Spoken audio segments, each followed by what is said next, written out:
Good evening, this is Professor D, and I do apologize, there is some background noise, but this is the only opportunity I have to spend a little bit of time with you before I head home where there's no internet for this evening, sadly. So, I'm going to spend a little bit of time going through the final exam study guide. A couple things from Chapter 1, understand empowerment. You have to empower people for them to be successful in any environment, especially hospitality. So even if somebody isn't a manager, you as a leader, as the owner of the business or the travel agency, you might empower the reps to solve problems. Little Bob Marley in the background. Apologize for that.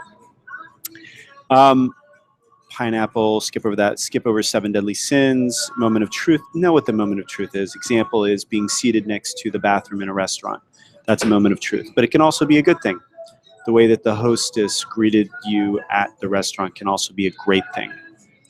Chapter 2, jumping around, know who Thomas Cook is, understand hub and spoke system.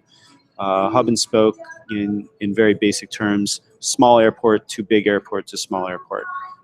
It's apparently an efficient way from a gas perspective and resource perspective for airlines to fly people throughout the country and world. Know who the disruptors are in terms of bus, lodging, train, car, etc.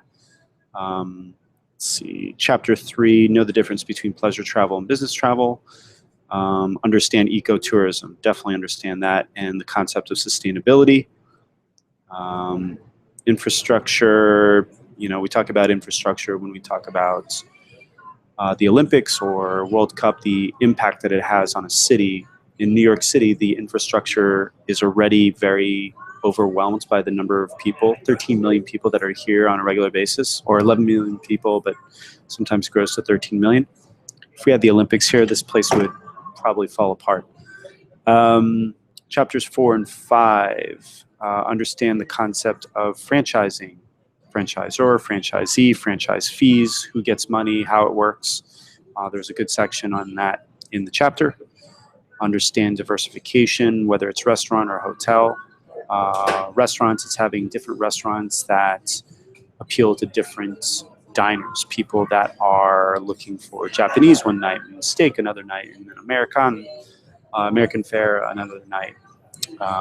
Hotels, it's having different kinds of hotels for different kinds of travelers.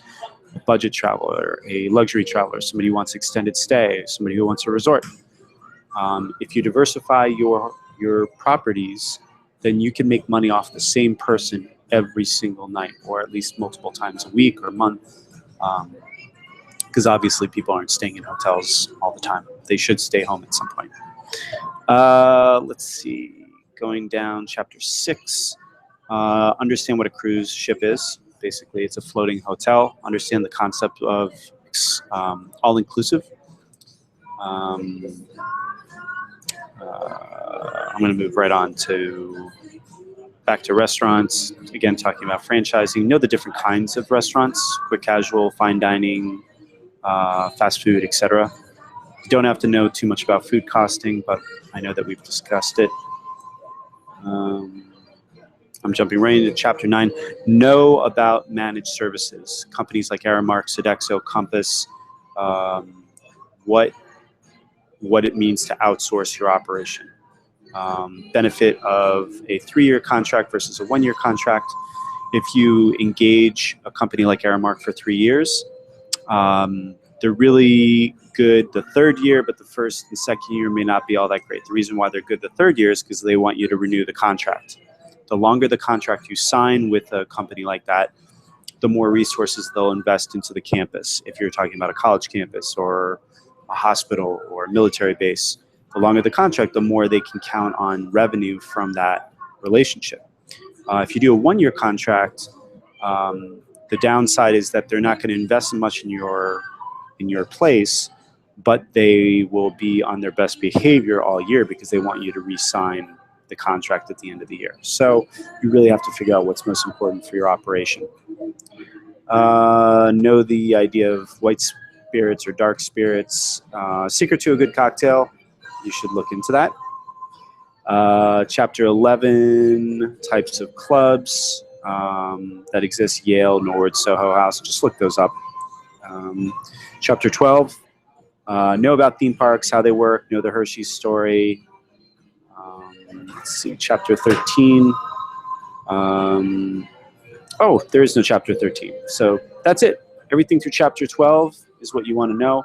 And also know under promise over deliver. Also know the concept of lifetime value of a customer, and understand CRM, customer relationship management. Good luck on your final exam. Talk to you soon. See you soon.